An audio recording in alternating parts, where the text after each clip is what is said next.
कैसे हो भाई सब लोग। तो भैया आज हम स्टार्ट करने वाले हैं अपन बेसिक मैथ्स का अपना 6th लेक्चर। अपने 5 लेक्चर कंप्लीट हो चुके हैं और इन 5 लेक्चर्स में हमने काफ़ी सारा कवर कर लिया जो बेसिक मैथ्स हमें फिजिक्स पढ़ने के लिए चाहिए। उसमें हमने कोऑर्डिनेट ज्योमेट्री पढ़ लिया, हमने ट्रिग्नोमेट्री पढ़ लिया, हमने एपीजीपी पढ़ लिया। ठीक है ना। तो काफ़ी मेजर पोर्शन हमने कवर कर लिया है। अब आज के इस लेक्चर में हम दो चीज़ें पढ़ेंगे, एक लोगरिथम के बारे में और दूसरा हम पढ़ेंगे बाइनोमियल अप्रोक्सीमेशन जो हम लेते हैं। तो बाइनोमियल एक्सपेंशन लिख करके और फिर उसके थ्रू जो अप्रोक्सीमेशन है वो लेना सीखेंगे। तो आज के लेक्चर में ये दो टॉपिक कवर करने वाले हैं। उसके बाद में अपना कैलकुलस बच जाएगा और कैलकुलस फिर उसके बाद में अगली क्लासेस में कंटिन्यू रहेगा। कैलकुलेशन में अपन डिफरेंशिएशन, इंटीग्रेशन ये सब पढ़ेंगे और फिर लास्ट में एक पोलर कोऑर्डिनेट्स के ऊपर एक लेक्चर होगा। ठीक है। तो सबसे पहले मैं बता दूं कि अगर तुम्हें किसी भी तरीके की कोई प्रॉब्लम आ रही है अपनी प्रिपरेशन से रिगार्डिंग या फिर अपने फिजिक्स सब्जेक्ट से रिगार्डिंग, तो तुम मुझे व्हाट्सअप कर सकते हो अपनी जो भी क्वायरी होगी उसको। मेरा व्हाट्सअप नंबर है ये 769 68 369 22। इस नंबर पे तुम मुझे व्हाट्सअप कर सकते हो। कॉल करोगे तो मैं अटेंड नहीं करूँगा और शायद तुम्हारा कॉल लगे भी ना, है ना। तो कॉल मत करना, मैसेज कर देना। मैं जब भी फ्री होऊंगा तुम्हारा जो भी डाउट होगा उसको आंसर कर दूंगा, है ना। साथ में तुम्हें रेगुलर अपडेट वगैरह क्लासेस के लिए टेलीग्राम पे ज्वाइन कर लेना @फिजिक्स माफिया। टेलीग्राम पे सर्च करोगे तो मिल जाएगा, बाकी डिस्क्रिप्शन में लिंक भी तुम्हें मिल जाएगी। इंस्टाग्राम पे ज्वाइन कर लेना @द फिजिक्स माफिया के नाम से है। और अभी यूट्यूब पे अगर तुम नए हो तो सब्सक्राइब कर देना भाई, है ना। तो ठीक है, ज़्यादा कुछ बातें किए बगैर स्टार्ट करते हैं। बट एक बार और बता देता हूँ कि 10:30 PM पे जैसे ये क्लास एंड होगी उसके कुछ समय बाद में 10:30 PM पे अपना जो डाउट किलर्स ग्रुप है उस पे हम लाइव मिलेंगे। मैं regularly daily live audio session लेता हूँ जहाँ पे बच्चे मुझसे डायरेक्टली इंटरेक्ट करते हैं अपने जो भी डाउट होते हैं फिजिक्स से रिलेटेड या फिर इस क्लास से रिलेटेड। तो mafias doubt killers mafias doubt killers नाम से जो अपना टेलीग्राम पे ग्रुप है ओपन है, अभी तुम जाकर ज्वाइन कर सकते हो। लिंक तुम्हें डिस्क्रिप्शन में मिल जाएगी उसकी। वहाँ पे डेली डाउट डिस्कशन होते हैं, बच्चों के डेली डाउट्स जो भी होते हैं वो पोस्ट करते हैं, मैं आंसर करता हूँ। और जो शाम को सेशन होता है 10:30 पे उसमें लाइव डिस्कशन मुझसे डायरेक्ट कर सकते हैं अपनी जो भी प्रॉब्लम हो उसके रिगार्डिंग। तो ये लेक्चर देखो, रिवाइज करो, जो भी समस्या हो 10:30 पे मिलते हैं। अपन स्टार्ट करते हैं आज का टॉपिक लोगारिथम। लोगारिथम क्या है कि सबसे पहले लोगारिथम डिफाइन क्यों करा गया और इसका क्या मीनिंग है हम वो समझते हैं ना। लोगारिथम जो हम एक्सपोनेंट करते हैं ना, पावर्स हम लगाते हैं, जैसे 2 की पावर 3 हम बोलते हैं 8 होता है, 3 की पावर 3 27 होता है ना। 8 की पावर 2 64 होता है। तो ये एक्सपोनेंट होते हैं। एक्सपोनेंट यानी कि पावर बना देना। तो वो जो एक्सपोनेंट्स होते हैं उसका रिवर्स प्रोसेस लोगारिथम है। रिवर्स प्रोसेस मतलब ये नहीं है कि तुम पावर अगर 8 की पावर 2 करा तो फिर वापस से पावर 1/2 कर दो तो वापस 8 पे आ जाओ, ऐसा वो वाला रिवर्स प्रोसेस नहीं। रिवर्स प्रोसेस का मतलब ये नहीं कि तुम 8 की पावर करो और फिर वापस पावर को उतना ही इन्वर्स कर दो। हम जो इन्वर्स प्रोसेस बोल रहे हैं वो मीनिंग से समझेंगे। एक बार डेफिनेशन समझ लेते हैं, फिर मैं तुम्हें लिख के समझाऊंगा तो ज़्यादा बेटर होगा। लोगरिथम का जो मीनिंग है वो सबसे पहला बात तो एक्सपोनेंट का रिवर्स, उसकी अपोजिट चीज़ है, एक तरीके से ये समझ सकते हो। दूसरा डेफिनेशन ये बोलते हैं कि logarithm is the exponent that indicates the power to which a base number must be raised to equate और get in equal a given number. देखो ये बड़ी टेक्निकल सी डेफिनेशन होती है लोग की, है ना। अगर तुम डेफिनेशन से जाओगे तो आई डोंट थिंक कि तुम लोग को समझ पाओगे। सिंपल मीनिंग जो होता है और किस तरीके से हम इसको समझ सकते हैं उसके बारे में अगर मैं जाऊँ तो मैं एक एग्जाम्पल के थ्रू स्टार्ट करता हूँ। ठीक है, पहला एक एग्जाम्पल ले लेते हैं। सबसे पहले एक्सपोनेंट क्या है और फिर उसके अपोजिट हम लोग किसको डिफाइन कर रहे हैं वो देखते हैं। तो अगर मैं बोलूँ एक्सपोनेंट, इसका क्या एग्जाम्पल है। एक्सपोनेंट का एग्जाम्पल है अगर मैं बोलूँ 2 to the power 3 कितना होगा। ये एक एक्सपोनेंट का एग्जाम्पल है कि हमने 2 जो कि एक बेस नंबर है उसकी एक्सपोनेंट पावर 3 कर दी, उसको पावर में 3 कर दिया कि हम 2 को 3 पावर से रेज करना चाह रहे हैं, ठीक है क्या, यानी कि 2 को हम पावर दे रहे हैं 3, 2 की पावर 3 करने का मतलब यानी कि 2 को 3 पावर से रेज करने का मतलब क्या है, 2 को 3 टाइम्स मल्टीप्लाई कर देना। इसको हम बोलेंगे क्या, जब ऐसा लिखा होगा तो इस सिंबल या इस रिप्रेजेंटेशन को हम बोलते कैसे हैं, ये 2 to the power 3 में क्या बताता है, इसको अगर वर्ड्स में अगर हम लिखना चाहें, है ना, मीनिंग समझना इसका, अगर हम वर्ड्स में लिखना चाहें तो हम क्या लिख देंगे, 2 to the power 3 जो एक्सपोनेंट है, इट टेल्स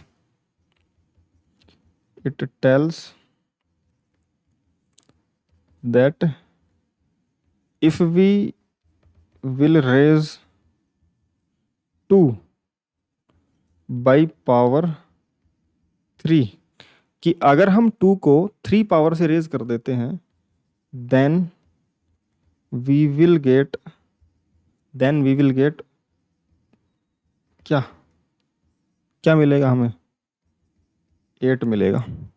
यानी कि हम बोल रहे हैं 2 to the power 3 equal to 8।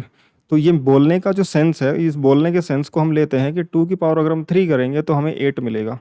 तो 2 की पावर 3 करेंगे, ये बोलना, उसको पावर को 3, इसकी 2 की पावर 3 से रेज करना, वही एक्सपोनेंट होता है।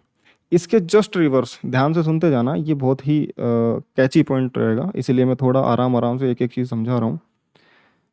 अगर हम लॉग की डेफिनेशन की बात करें, एक्सपोनेंट तो हो गया, बट लोगैरिथम या फिर बोलूँ लॉग, सिर्फ लॉग से भी लिख देते हैं। लॉग का मीनिंग क्या है, लॉग किस लिए काम में लिया जाता है, लॉग काम में लिया जाता है अगर तुम्हारे पास कोई एक ऐसा क्वेश्चन हो जिसमें ये बोला गया हो कि देखो 2 एक क्वांटिटी है, बेस नंबर है, इस 2 की कितनी पावर करूं हमें पता करना है, उसको मैंने एक्स मान लिया, 2 की कितनी पावर करूं कि वो 8 बन जाए। तो जो प्रोसेस टू कैलकुलेट एक्स या फिर बोलो ये पावर इज कॉल्ड लॉगरिदम। समझ में आई ये बात। अब हमें तो पता है, क्योंकि हमें पता है इस तरीके से है कि हमने पावर्स याद कर रखी हैं, 2 की पावर 1 2 होता है, 2 की पावर 2 4 होता है, 2 की पावर 3 8 होता है, मल्टीप्लाई करते हो 3 टाइम्स 2 को तो 8 बन जाएगा। तो हमें पता है, वी नो ये जो x है यहाँ पे 3 आने वाला है। बट अगर हम let's take a difficult example, एक डिफ़िकल्ट सा एग्जांपल ले लें कि मैं बोल दूं कि 4 की कितनी पावर करूं कि वो कितना बन जाए, लेट्स से 200 बन जाए।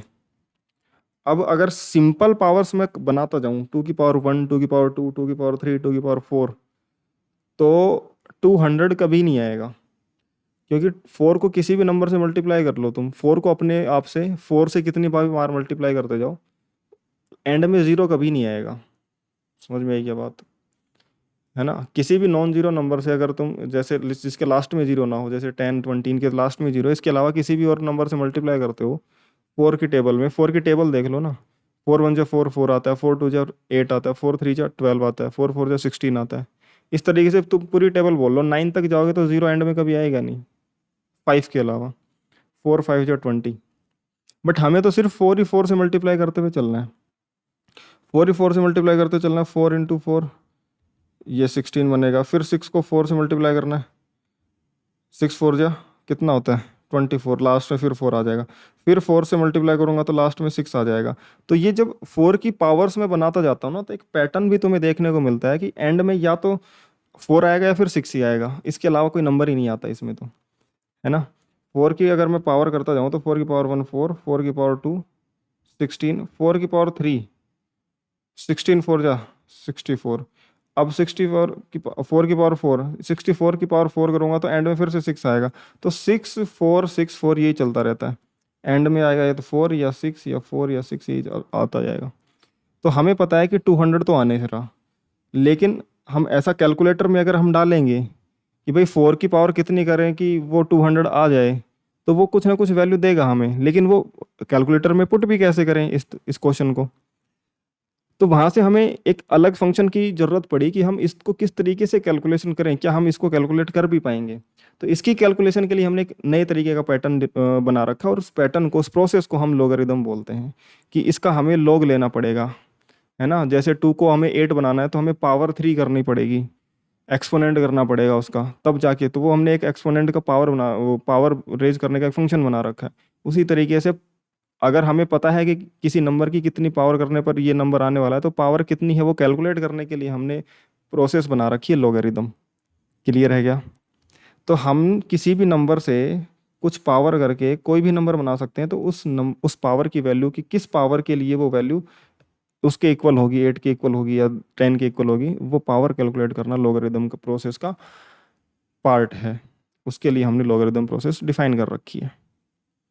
अब यहाँ पे सिंपली अगर मैं देखूँ तो x की वैल्यू तुम देख के नहीं बता सकते, लेकिन कुछ तो x की वैल्यू होगी जिसके लिए ये 200 बनेगा, है ना। अगर तुम कैलकुलेटर में रख रख के चीज़ें चेक करना चाहो तो तुम कर सकते हो, है ना। 4 की पावर 5 करो, 4 की पावर 6 करो, है ना। फिर जो भी 200 के आसपास आ रहा हो उसको फिर 4.1 4.2 ऐसे कर करके, और इस तरीके से चेक करो कि कहीं ना कहीं वो 4 की कुछ ना कुछ पावर डेसिमल्स में बनेगी, 4 point something, 5 point something, 6 point something, जो भी बनेगी, बट वो 200 के पास अप्रोच करेंगी कुछ किसी ना किसी नंबर पे। जैसे कि अगर मैं तुम्हें कैलकुलेट करके बता ही दूं अगर, है ना, एक एग्जाम्पल को ढंग से समझ ही लेते हैं तो तुम्हें ज़्यादा क्लियर हो जाएंगी चीज़ें। ठीक है, तो कैलकुलेटर खोलो अपने मोबाइल में और करना स्टार्ट करो। ठीक है, मैं तुम्हें कुछ डिजिट्स देता हूँ, कुछ नंबर बोलता हूँ, और वो तुम करना स्टार्ट करो। 4 की पावर, हमें 200 पे पहुँचना है, तो 4 की पावर अगर मैं 4 बोलूँ तो 4 की पावर 4 कितना होता है? ध्यान से करना। 4 की पावर 4, 4 की पावर 4 करेंगे तो 16 × 16 256 बनता है। 256 बनता है दोस्तों। तो 256 तो 200 से ज़्यादा है, तो हमें पावर कम करनी पड़ेगी। तो हमने 3 करके देखा, 3 करके देखा तो 2 की पावर जो तुम्हारा बना ये 4 की पावर 3, 4 की पावर 3 कितना होता है? 16 4 16 16 4 64। समझ में आई ये बात? तो अगर मैं 4 की पावर 3 करता हूँ तो 64 पे ही रह जाता हूँ, और 4 की पावर 4 कर देता हूँ तो 256 पे पहुँच जाता हूँ। यानी कि मुझे कुछ और करना पड़ेगा, पावर कुछ और लगानी पड़ेगी। क्लियर है क्या? तो अगर मुझे पावर कुछ और लगानी पड़ेगी तो हमें इतना तो क्लियर हो गया है कि 4 और 3 के बीच में कुछ लगानी पड़ेगी। और इससे भी आइडिया बन रहा है कि अगर मैं पावर 3 रखता हूँ तो मैं 200 से काफ़ी ज़्यादा दूर हूँ। 200 अगर बीच में लिखूँ तो ये तो 64 ही है, लगभग 130 140 डिजिट्स दूर हूँ, और यहाँ पे सिर्फ 56 नंबर ही आगे हूँ। यानी कि मुझे 4 के पास का कोई नंबर रखना पड़ेगा। लेकिन अगर मैं 4 के पास का कोई नंबर रखता हूँ, है ना, अगर मैं कोई 4 के पास का नंबर रखता हूँ तो 4.5 से ऊपर का नंबर रखना पड़ेगा मुझे। क्लियर है क्या? क्या रखना पड़ेगा? 4.5 से ऊपर का नंबर रखना पड़ेगा। तो मैं 4.7 लिख के देख देता हूँ, क्योंकि मुझे लग रहा है कुछ उसी के आसपास वैल्यू बननी चाहिए। तो 4 की पावर 4.7 रखूँ। 4 की पावर 4.7 कैलकुलेटर से करो, मैं भी कैलकुलेटर से करके वैल्यू लिखता हूँ। 4 to the power 4.7, 4 to the power 4.7 करूँगा तो, सॉरी, 4 टू 4.7 थोड़ी, 3 से 4 के बीच में 3.7, ये तो और भी ज़्यादा आ गया। 4 की पावर 3.7, 3 से 4 के बीच में, और 4 के पास की वैल्यू 3.5 से ऊपर, यानी कि 3.7 मैंने करके देखी है वैल्यू। दोबारा से करता हूँ। 4 to the power 3.7, 4 to the power 3.7 करके देखा तो ये 168.89 बन रहा है। तो हम जा रहे हैं 200 के पास में। तो हम ये जो पावर है इसको 3.7 ना करके हम इसको करते हैं 3.8। ठीक है, तो हम इसको 3.8 करके देखते हैं। 4 टू द पावर 3.8, ये बनता है 194। 4 टू द पावर 3.8 ये बनता है 194.011। अब हमें ये भी पता है कि अगर मैं 4 टू द पावर 3.9 कर दूंगा तो मैं 200 से ऊपर पहुंच जाऊंगा, क्योंकि 4 टू द पावर 4 पे तो 256 ही है। तो 3.8 पे 194 पे पहुंचे हैं, तो 4 टू द पावर 3.82 करके देखता हूँ, चलो, है ना। क्या करते हैं? ये जो बना 4 टू द पावर 3.82, ये 199 बन रहा है, देखो 199.466। अब कुछ ऐसा करके देखता हूँ, 4 टू द पावर 3.82 की जगह 83 कर दूंगा तो थोड़ा ज़्यादा हो जाएगा मुझे जैसा लग रहा है 200 से। इसको 825 करके देख लेता हूँ, है ना। तो ये तुम्हारा नंबर कितना बनेगा, ये बनेगा 4 टू द पावर 3.825, और ये बन रहा है 200.85, यानी कि मैं बोल सकता हूँ कि ये 2.825 से थोड़ा छोटा 2.823 या 2.822 करेंगे तो लगभग 200 के आसपास की वैल्यू बन जाएगी। तो किसी भी नंबर की कोई पावर फ्रैक्शन में लगा लगा कर मैं कोई भी नंबर बना सकता हूँ, है ना। तो हर एक नंबर के लिए पावर बदलता रहूंगा तो उसकी जो आउटपुट है वो बदलती रहेगी। तो 400 बनाने के लिए मुझे अब ये एक्स की वैल्यू अगर मैं पूछना चाहता तो वो एक्स की वैल्यू 4 की पावर कितनी करूँ, 3.82, मान लो लेट से 3 आ रहा है, 3.823 करोगे तो वो 200 बन जाएगा। तो हमें ये एक्स कैलकुलेट करना है, कैसे करें। हम ऐसे तो बार बार करके नहीं देख सकते ना कि पावर सी है, तो हमें एक प्रोसेस पहले से डिफाइन कर लेनी चाहिए। हमें जब ऐसी कैलकुलेशंस बार बार करनी ही पड़ेंगी तो हमें एक प्रोसेस डिफाइन कर लेनी चाहिए, वो प्रोसेस को हम लॉगरिदम बोल देते हैं। अब लॉगरिदम का मीनिंग क्या बना कि हमें पावर निकालनी होती है, हमें बेस पता होता है, हमें फाइनल रिजल्ट पता होता है कि वो कितना आने वाला है, तो हमें उस बेस की कितनी पावर करने पर वो रिजल्ट आना है, बस वो पावर निकालनी होती है। ठीक है, तो मैंने इसको थोड़ा सा स्ट्रेच करा है, बार बार मैंने सेम ही चीज़ बोलने की कोशिश करी है, वो इसलिए क्योंकि तुम्हें लोग की फीलिंग आ जाए कि वो लोग है क्या। ठीक है, चलो आगे चलते हैं, इसको फॉर्मेट में लिखते हैं। इसका फॉर्मेट क्या है, लॉग का लिखने का फॉर्मेट लॉग ही होता है ना। इसको लॉग से स्टार्ट करते हैं। अब इसको लिखेंगे क्या, लिखेंगे कैसे, अगर हमें पता है, हम ये बोलें कि लेट्स 2 टू द पावर 3 8 है, ठीक है, 2 टू द पावर 3 8 है, तो अब इसको लॉग में कैसे लिखेंगे, ये तो एक्सपोनेंट हो गया था। इन लॉग में हम लिखेंगे, लॉग में हम लिखेंगे इस तरीके से, ये लॉग हमने फंक्शन लगा दिया। इस लॉग के फंक्शन हमें पता है कि बेस 2 है, तो बेस हम यहाँ पे रखेंगे।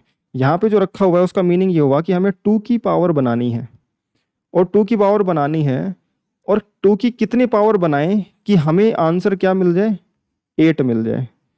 तो ये पावर बन गई तुम्हारी x, और ये x हमें यहाँ के लिए तो पता है कि ये 3 होना चाहिए। तो यहाँ से हम ये जो फंक्शन लगाते हैं, अब तुम बोलोगे सर फिर भी हमें पता कैसे चलेगा, तो हमें पता इसलिए ऐसे चलेगा कि हम लॉग की कुछ वैल्यू डिफाइन करके चलेंगे, फिर उसकी हेल्प से हम आगे की तरफ बढ़ेंगे, और लॉग के कुछ फंक्शन होंगे, कुछ रूल्स होंगे, उनको समझ करके और फिर उनकी हेल्प से हम ये चीज़ें कैलकुलेट करा करेंगे। बट लॉग लिखने का मीनिंग क्या है, लॉग लिखने का ये मीनिंग है कि अगर मैं लिखूं log 2 बेस में 2 और बीच में उसके अंदर एक 8 लिखूं, तो इसका मीनिंग ये होगा कि मैं 2 की कितनी पावर बनाऊं कि मुझे 8 मिल जाए, 2 की कितनी पावर बनाऊं कि 8 मिल जाए। उस पावर को मैंने x बोल दिया, लेकिन हमें पता है कि 2 की कितनी पावर बनाने पे 8 मिलता है, 3। तो इसका मतलब कि log 2 बेस 2 और अंदर 8 रखने पर जो वैल्यू आएगी वो 3 के इक्वल आएगी। समझ में आई क्या बात, इस तरीके से log लिखा जाता है। अब इसका मीनिंग क्या होगा, इसको वर्ड्स में कैसे लिखें, क्योंकि वर्ड्स में चीज़ें लोग मतलब कि लिख तो देंगे, लेकिन उसको वर्ड्स में समझना हमारे लिए कि हम कैसे याद रखें उसको, वो कैसे होगा। तो हम इसको लिखेंगे बाई वॉट पावर, ये जो लिखा हुआ है ना, इसका मीनिंग क्या है, इसको हम कैसे पढ़ेंगे, सिर्फ इसको हम पढ़ेंगे इस तरीके से, by what power should we raise 2, 2 को हमें कितनी पावर से रेज करना चाहिए टू गेट द आंसर 8, हमें 8 चाहिए, 2 को कितनी पावर से रेज करूँ कि हमें 8 मिल जाए। इस तरीके से इसको रीड करेंगे।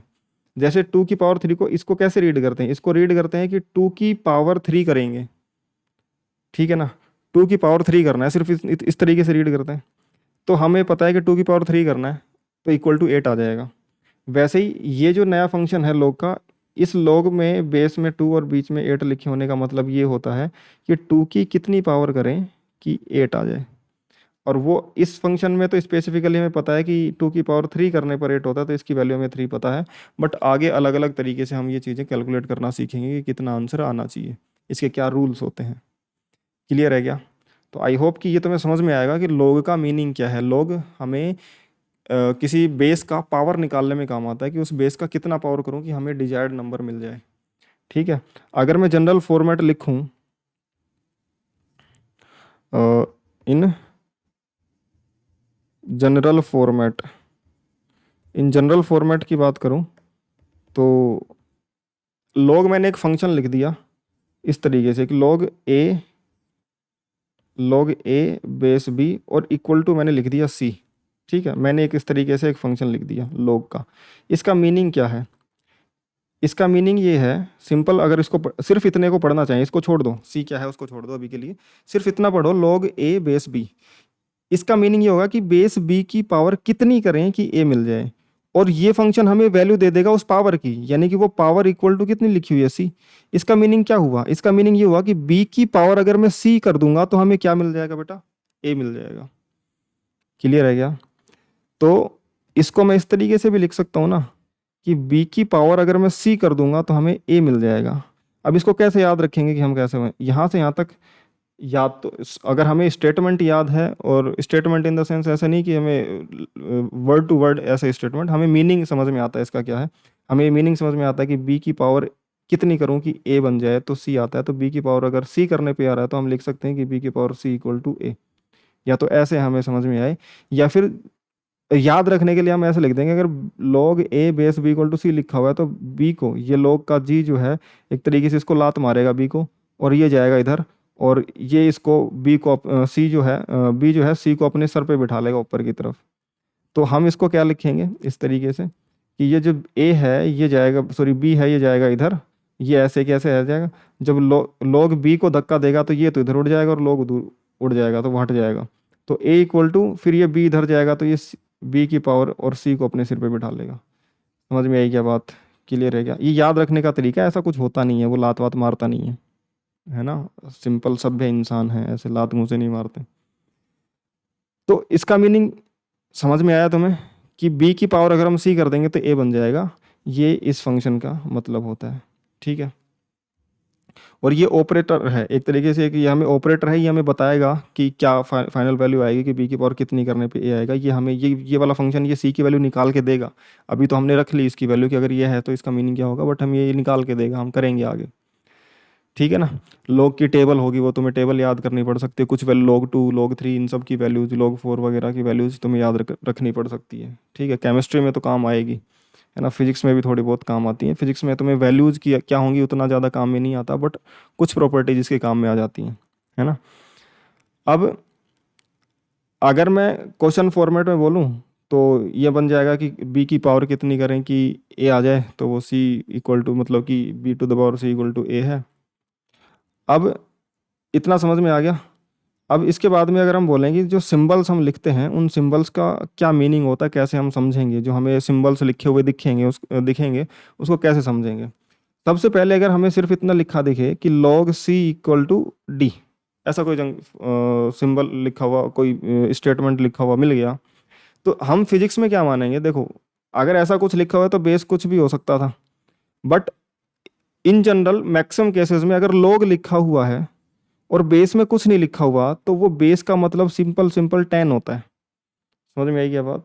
log में log c equal to D कुछ ऐसे लिखा हुआ है, तो जो बेस होगा वो होगा तुम्हारा 10। ठीक है ना। इन जनरल जो फिजिक्स में यूज में लेंगे उसमें हमेशा यही होगा। ठीक है। बाकी बेस तुम कुछ भी लगा सकते हो यार, किसी भी नंबर का पावर डी करके तुम सी निकाल सकते हो किसी भी नंबर का, बट इन जनरल जो होगा वो हम log सी वगैरह लिखे होंगे तो यहाँ पे हम 10 रखेंगे। यानी कि इसका मीनिंग ये है कि जो यहाँ पे लिखे हुए हैं, जैसे मान लो कि log 2 लिखा हुआ दिख जाए तुम्हें, log 2 लिखा हुआ दिख जाएगा, उसका मतलब क्या होगा? log 2 का मतलब सिंपल ये है log 2 बेस 10। और इसका मीनिंग क्या होगा? इसका मीनिंग ये होगा कि what should be power of 10 to get x, to get 2, यही हुआ ना। इसका मीनिंग क्या होगा कि बेस की कितनी पावर करें कि हमें 2 मिल जाए। 10 की कितनी पावर करने पे 2 मिलेगा। 10 की पावर 1 तो 10 होता है, 10 की पावर 1/2 रूट लेंगे तो वो 3 पॉइंट समथिंग होता है। तो 10 की पावर कितनी करें कि 2 आ जाए, तो वो पावर 1/2 से भी छोटी होगी। समझ में आई क्या बात? क्लियर है क्या? log 3 दिखा लिखा हुआ मिल जाए, log 3 दिखा हुआ लिखा हुआ दिख जाए, उसका मतलब क्या हो जाएगा, log 3 बेस 10, यानी कि 10 की कितनी पावर करें कि हमें 3 मिल जाए।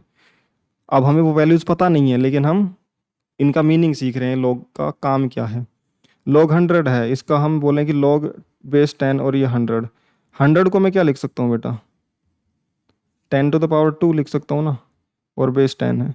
इसका तो तुम बता सकते हो आंसर कि log बेस 10 और 10 स्क्वायर, इसका क्या मीनिंग, क्या आंसर होना चाहिए। सबसे पहले मीनिंग समझोगे तो आंसर इसका तो बता दोगे।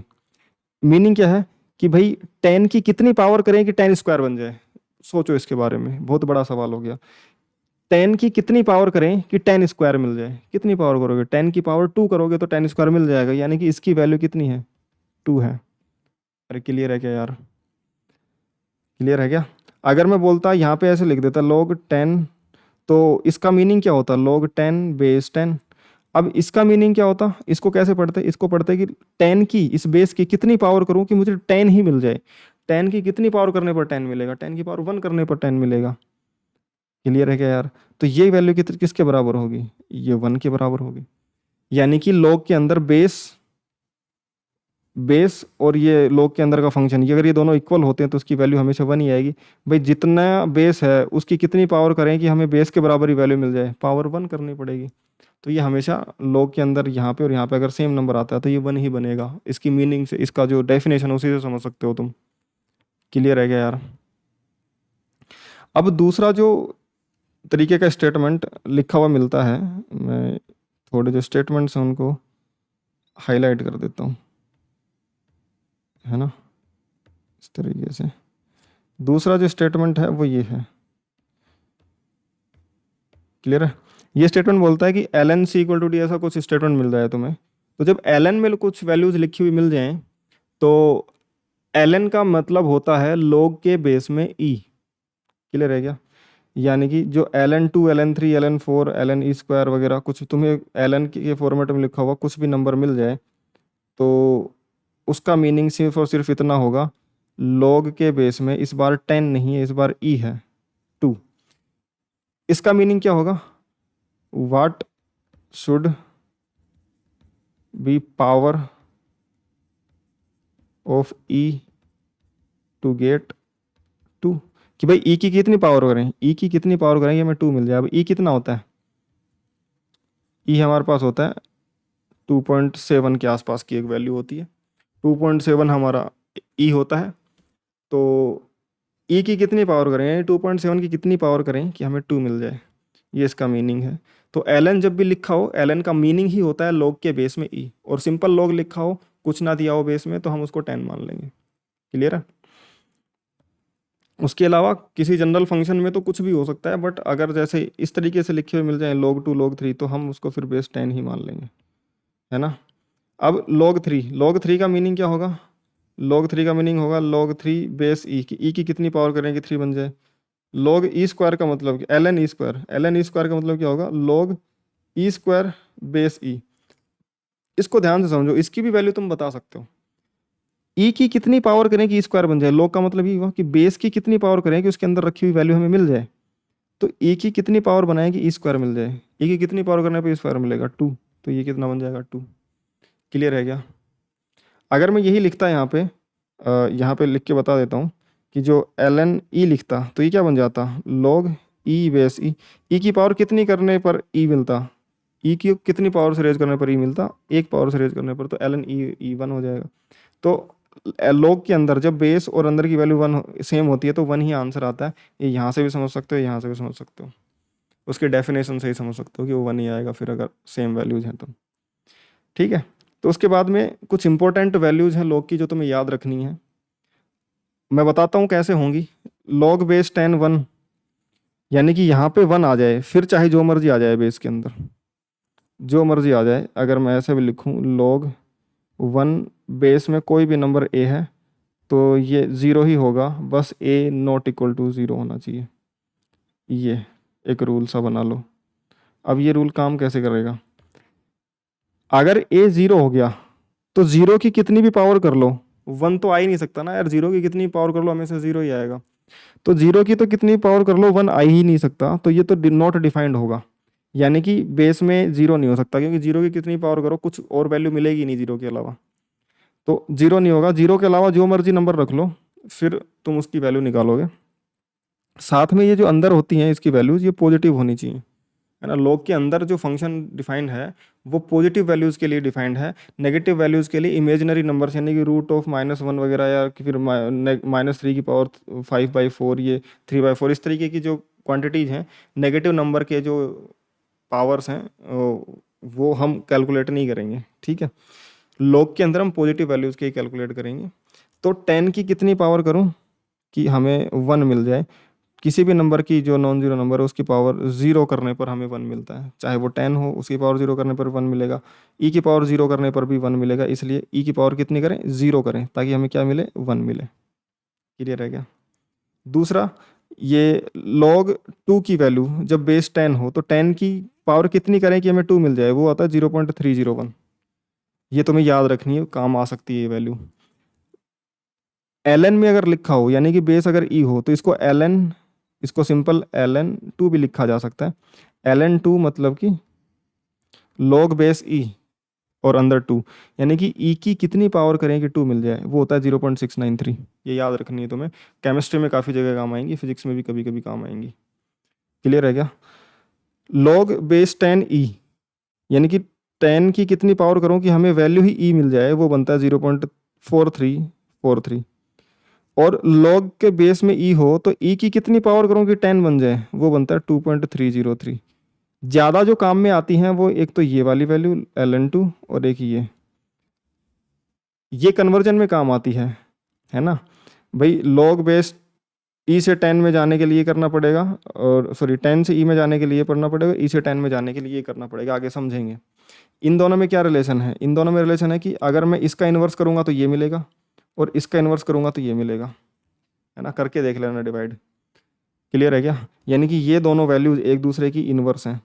यहाँ से मैं ये भी रिजल्ट बना सकता हूँ कि log E base 10 equal to log 1 में log 10 बेस ई, उल्टा हो जाता है। डिवाइड करता हूँ तो जो बेस वाला है वो अंदर चला जाता है फंक्शन में, और फंक्शन वाला जो है वो बेस में आ जाता है। ये रूल भी बना सकता हूँ मैं, ठीक है ना। यानी कि यहाँ से मैं ये भी तुम्हें दिखा सकता हूँ कि अगर कहीं पे लिखा हो log ए बी, तो वो 1 में log बी ए के बराबर भी लिखा जा सकता है ना। अगर मैं इन्वर्स करूँगा तो ये चीज़ें, ये वाला इधर चला जाएगा नंबर, ये वाला इधर आ जाएगा, ठीक है। ये भी एक रूल तुम बना सकते हो, मतलब याद रख सकते हो, ऐसा होता है log का एक रूल, ठीक है। चलो आगे चलते हैं, हमें कुछ वैल्यूज़ पता करनी है, सिंपल सी वैल्यूज़ हैं। पहला ही फंक्शन अगर मैं देखूँ ए, उसमें पूछा गया log 100 की वैल्यू बताओ, और बेस में कुछ नहीं दे रखा, तो बेस में क्या मान लोगे मित्र, 10। तो ये बन जाएगा log ऑफ 10 स्क्वायर बाई 10। अब 10 की कितनी पावर करें कि हमें 10 स्क्वायर मिल जाए, कितनी, 2, तो इसकी वैल्यू कितनी आएगी, 2, ठीक है। बी लिखा हुआ है log 1000, log 1000 मतलब कि log 10⁻3, और बेस में कुछ नहीं है तो 10 मानेंगे। तो 10 की कितनी पावर करेंगे, 10 की पावर 3 मिल जाए, उसकी पावर 3 करनी पड़ेगी, तो हमें ये पावर बताता है कि कितनी पावर करनी पड़ेगी, 3 पावर करनी पड़ेगी, वो आंसर हो जाएगा। सी पार्ट अगर हम देखें, log 2 2 की पावर 3, इसका मीनिंग क्या हुआ कि 2 की, यानी कि बेस की कितनी पावर करें कि हमें 2 की पावर 3 मिल जाए, तो 2 की कितनी पावर करने पर 2 की पावर 3 मिलेगा, 3 करने पर, तो आंसर 3 आ जाएगा।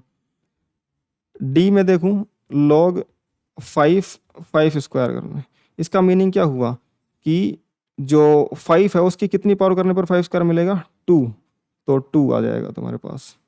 क्लियर है क्या। इसी तरीके से अगर मैं ई बोलूँ, log ए और अंदर है ए की पावर बी, ये क्या बनेगा भाई, ए की कितनी पावर करने पर ए की पावर बी बनेगा, बी बनाने पर, भाई ए को पावर बी लगाना पड़ेगा तब जाके वो ए की पावर बी बनेगा। तो इसके डेफिनेशन से ये वैल्यू बी के बराबर आ रही है। एफ, एफ में लिखा हुआ है log ए, log ए, इसका मीनिंग क्या होगा, ए की कितनी पावर करूं कि ए ही मिल जाए, भाई किसी भी नंबर की पावर कितनी करें कि वो सेम ही नंबर वापस आ जाए, पावर 1 करेंगे, यानी कि आंसर 1 आएगा। वही तो था, कि अंदर लॉग के अंदर और बेस में सेम वैल्यूज हों तो 1 आएगा, है ना। यहाँ पे लॉग 10 था तो 1 आ गया था, ई था तो 1 आ गया था। वैसे यहाँ पे ए और ए कोई भी नंबर है तो वो 1 आ जाएगा। ए नॉट इक्वल टू 0 होना चाहिए। क्या होना चाहिए? ए नॉट इक्वल टू 0 क्वेश्चन में मेंशन होना चाहिए। ठीक है, नहीं भी है तो फिर वो तुम्हारी कंडीशन बन जाएगी ए तो 0 नहीं है।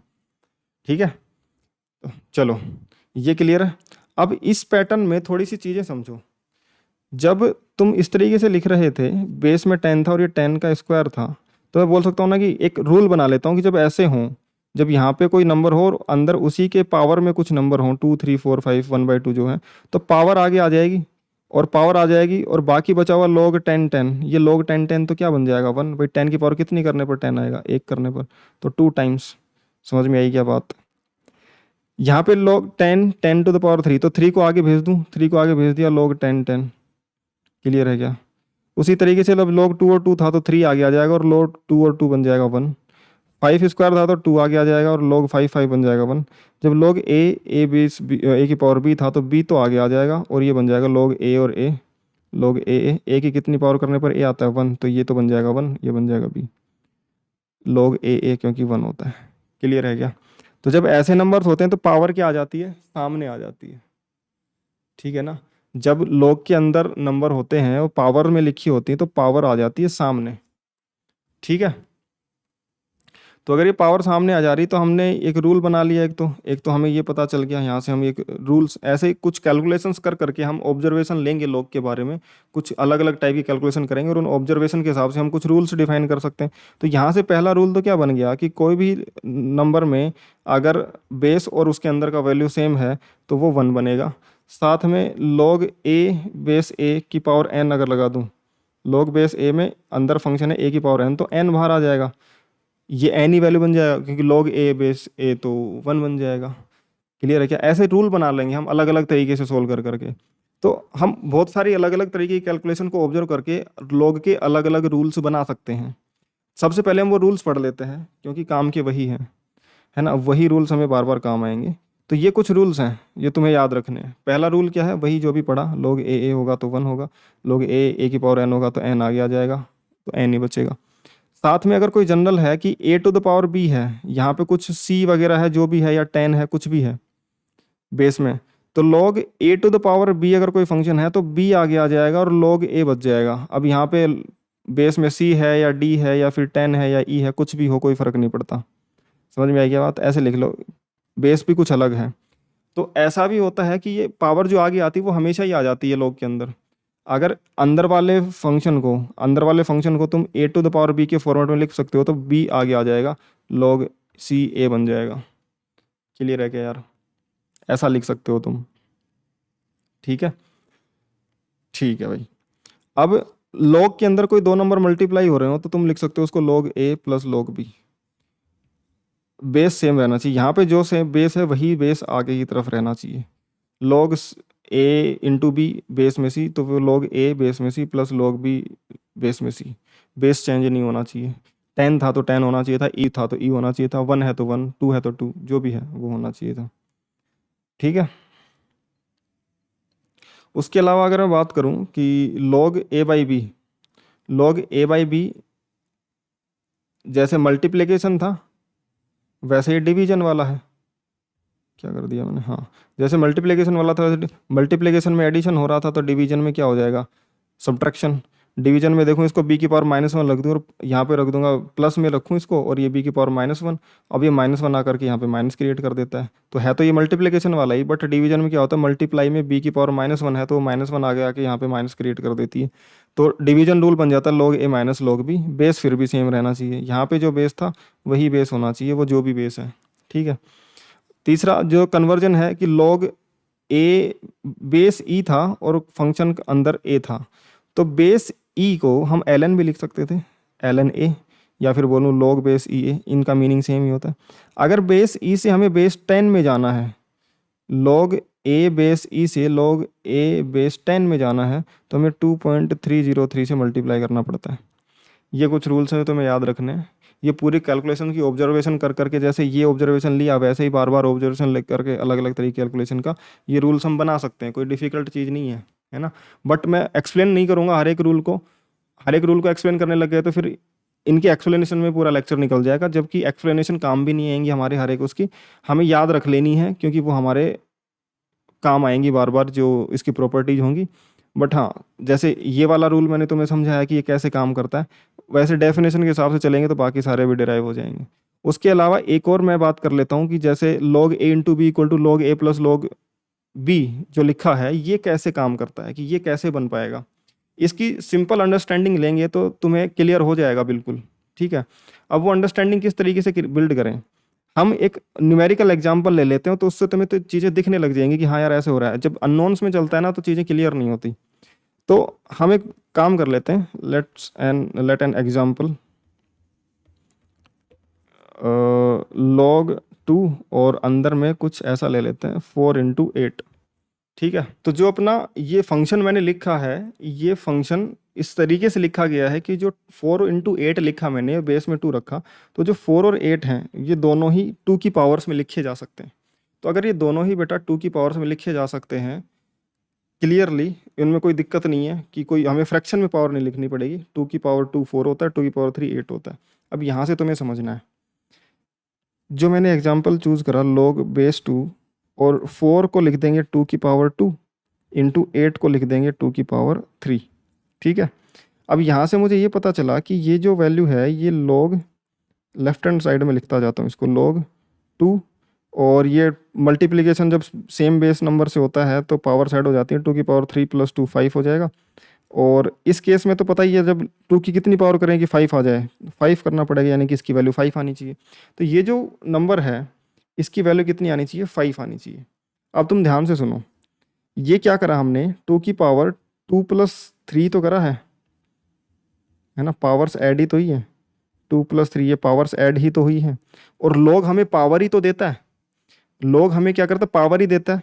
अब या तो मैं पहले ही इनकी पावर ऐड कर लूँ अंदर, या फिर मैं बाहर से अलग अलग पावर निकाल के ऐड कर लूँ भाई, है ना। मैं ऐसे भी तो कर सकता हूँ कि log में 2 4 करूँ, तो यहाँ से मुझे पता है कि ये वो पावर देगा जो 2 को 4 बना देगा, क्या देगा, 2 देगा। साथ में log 2 8 लिखूँ तो ये हमें वो पावर देगा जो 2 को 8 बना देगा, 3 बना देगा। और इन दोनों को अगर मैं ऐड कर दूँ तो पावर क्या बन जाएगी, 5। वो तुम्हें बता देगा कि 4 × 8, 4 × 8 2 की पावर 2 और 2 की पावर 3 का मल्टीप्लिकेशन बनाने में कितनी पावर देगा। क्लियर है क्या। तो एक्चुअल में है क्या, ये ए और बी जो हैं वो किस पावर में लिखी जाएंगी, वो बेस जो भी सी है, तो सी की कितनी पावर करें कि ए आ जाए और सी की कितनी पावर करें कि बी आ जाए, वही तो वैल्यू है। तो हमें वो पावर या अलग से ही तो लिख दें कि सी की कितनी पावर ए करें कि ए आ जाए, सी की कितनी पावर करें कि बी आ जाए, अलग से लिख करके पावर ऐड कर दें। समझ में आई क्या बात, क्लियर है क्या ये रूल कैसे काम करता है। इसी तरीके से डिवीजन में क्या कर देगा, ए बी की पावर -1 रख देंगे तो -1 आगे आ जाएगा, वो तो पावर आगे आई जाती है, वो तो पढ़ाई है ना। तो इस तरीके से ऑब्जर्वेशन से सारे रूल हम बना सकते हैं, बट हमने जो पढ़े हैं बस उसी को काम में ले लेंगे अभी के लिए, और आगे हम अब बाकी के रूल्स को याद रख लेंगे, है ना। तो इस तरीके से ये काम करता है, बाकी ये रूल्स तुम्हें याद रखने हैं। आगे चलते हैं, कुछ एक क्वेश्चन दे रखा है, तुम्हें बताना है कि इसमें से कौन कौन से जो वैल्यूज़ हैं या कौन कौन से ऑप्शंस हैं वो ट्रू हैं, है ना, कौन कौन से ट्रू हैं। एक एक देखो, पहले मैं एक करके दिखा देता हूँ, बाकी तुम खुद से करना और फिर वीडियो पॉज करके खुद से करना और फिर वापस आना और फिर चेक करना कौन कौन से सही हैं तुम्हारे। पहला मैं ए ऑप्शन पे जाता हूँ। ए ऑप्शन में दे रखा है log 6 = log 2 + log 3। कुछ नहीं दे रखा तो हम बेस 10 मान लेंगे, है ना। बट ये जो रखा है वो 6 लिख रखा है। क्या log 6 log 2 + log 3 के बेस उस फॉर्मेट में लिखा जा सकता है, तो मैं इसको चेक करूंगा। मैं चेक करूंगा log 6 को अगर मैं log 2 × 3 लिख पाया, है ना, तभी तो log 2 + log 3 में ब्रेक करूंगा। कौन सा रूल लगेगा, यही वाला रूल, मल्टीप्लिकेशन वाला ही, log a × b log a + log b के बराबर होता है। क्लियर है क्या यार। तो log a + b जो होता है वो log a × log b के इक्वल होता है। बस हमें ये ध्यान रखना है। इसको जब हम ध्यान रखेंगे तो हमें क्या मिलेगा कि 2 × 3 6 होता है, तो बिल्कुल लिख सकते हैं। इसका रिवर्स भी तो पॉसिबल है ही ना।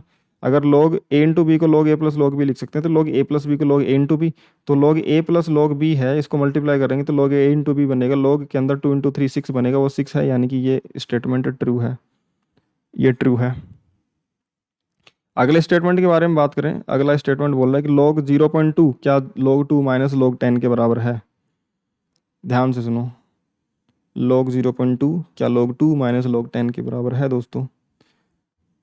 ध्यान से सुनो इसको, log 2 माइनस log 10, रिवर्स कर लो ना, यहाँ से यहाँ जाने के बजाय यहाँ से यहाँ चले जाओ। तो हम क्या कर लेंगे, log 2 माइनस log 10 को लिखेंगे तो ये बन जाएगा log 2/10। log a minus log b, log a/b बनता है, तो ये बन जाएगा log 0.2। मतलब कि बात तो सही दी गिवन है, स्टेटमेंट तो ये भी करेक्ट है। ठीक है, log 3, इसको सोल्व करेंगे, log ऑफ 3 स्क्वायर। जब log के अंदर कोई नंबर हो उसका पावर हो तो पावर तो बाहर आ जाता है, तो 2 log 3 बनना चाहिए। और यहाँ पे दिया हुआ है 3 log 2, मतलब कि ये पहला ऑप्शन हमें मिला है जो गलत है। ये एक्चुअल में होना चाहिए था 2 log 3, है ना। 3 की पावर 2 है तो पावर आगे आती है, तो पावर आगे आएगी तो 2 आगे आएगा, log के अंदर 3 रहेगा। डी ऑप्शन में जो दे रखा है log 2 plus log 5, log 2 plus log 5 क्या बनेगा, log 2 प्लस log 5 बन जाएगा log 2 इंटू 5, और log 2 इंटू 5 बन जाएगा log 10, और कुछ नहीं दे रखा, बेस 10 मानेंगे। और जब बेस और अंदर की वैल्यू सेम होती हैं तो वो बनता है, यानी कि इसका मतलब 10 की कितनी पावर करूँगी, 10 आ जाएगा 1, तो इसलिए वो बनता है। क्लियर है क्या यार। तो ये स्टेटमेंट भी करेक्ट है, ये 1 के इक्वल होगा।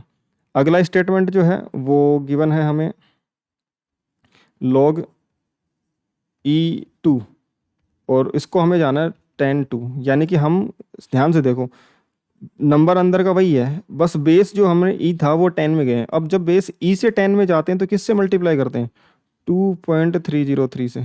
क्लियर है क्या। जब हम log 10 बेस 2 बेस 10 से log 2 बेस ई में जाते तब हम 0.4343 से मल्टीप्लाई करते हैं, है ना। तो जब हम ई से 10 में जाते हैं तो 2.303 से मल्टीप्लाई करते हैं, और अगर हम 10 से ई में जा रहे होते हैं, 10 से ई में जा रहे होते हैं तो 0.4343 से मल्टीप्लाई करते हैं। क्लियर है क्या। तो ये इनकरेक्ट हो गया मतलब, और ये वाला जो अगला है वो तो वही बता रखा है जो अपना रूल है कि ई से जब मैं 10 में गया तो 2.303 से मल्टीप्लाई करा, बट नहीं, ये रॉन्ग है। ठीक है ना, यहाँ पे 4 होना चाहिए था, तब जाके करेक्ट होगा। ये 4 होना चाहिए था, है ना। अंदर की वैल्यू नहीं बदलनी चाहिए, ये 4 है तो ये भी 4 है, सिर्फ बेस बदलने पर ही वो 2.0303 आता है, ई से 10 बदलने पर, है ना। तो ये एफ स्टेटमेंट करेक्ट होगा, अगर यहाँ पे 4 होगा तो इसको करेक्ट कर लेना। बाकी अगर यहाँ पे 2 होता तो फिर वो रॉन्ग हो जाता, अगर यहाँ पे 2 होता तो फिर उसको रॉन्ग मानते, है ना। क्योंकि 2 होता तो हम क्या करते, इसको 2 की पावर 2 लिख सकते थे, 2 आगे आता, फिर ये 2 इंटू 2, ये 2.30, ये 4.606 आना चाहिए था, फिर यहाँ पे 4.606 log 2 बाई बेस 10, वो होता तो फिर सही होता, है ना। बट उसमें 203 इंटू, और बेस के यहाँ भी 2 ही था और यहाँ पे भी 2 से मल्टीप्लाई नहीं करा, फिर तो वो फंक्शन गलत हो जाता। तो अगर यहाँ पे 2 मानोगे तो फिर ये गलत है, यहाँ पे 4 मानोगे तो ये सही है। क्लियर है। तो ये भाई लॉग के बारे में हमने कुछ बातें करी, है ना, जो हमें समझने में हेल्पफुल होंगी, जो फिजिक्स में हम लॉगरिदम की चीज़ें पढ़ेंगे उसमें, है ना। ठीक है, इसके अलावा लॉग में तुम्हें कुछ एक्स्ट्रा जानने की ज़रूरत नहीं है, इसमें सी और ई, हाँ सी और ई ऑप्शन गलत थे। इसके अलावा तुम्हें लॉग में कुछ जानने की ज़रूरत नहीं है, बाकी सब है ना अपने अच्छे से कर रखा है, और इससे ज़्यादा काम में नहीं आएगा फिजिक्स में। ठीक है, अगला टॉपिक अपन स्टार्ट करते हैं, बाइनोमियल एक्सप्रेशन एंड अप्रोक्सीमेशंस। तो सबसे पहले बाइनोमियल जो एक्सप्रेशन है वो किन क्वांटिटीज़ के लिए किस तरीके के एक्सप्रेशंस लिखे होते हैं उनको बाइनोमियल एक्सप्रेशन हम बोलते हैं।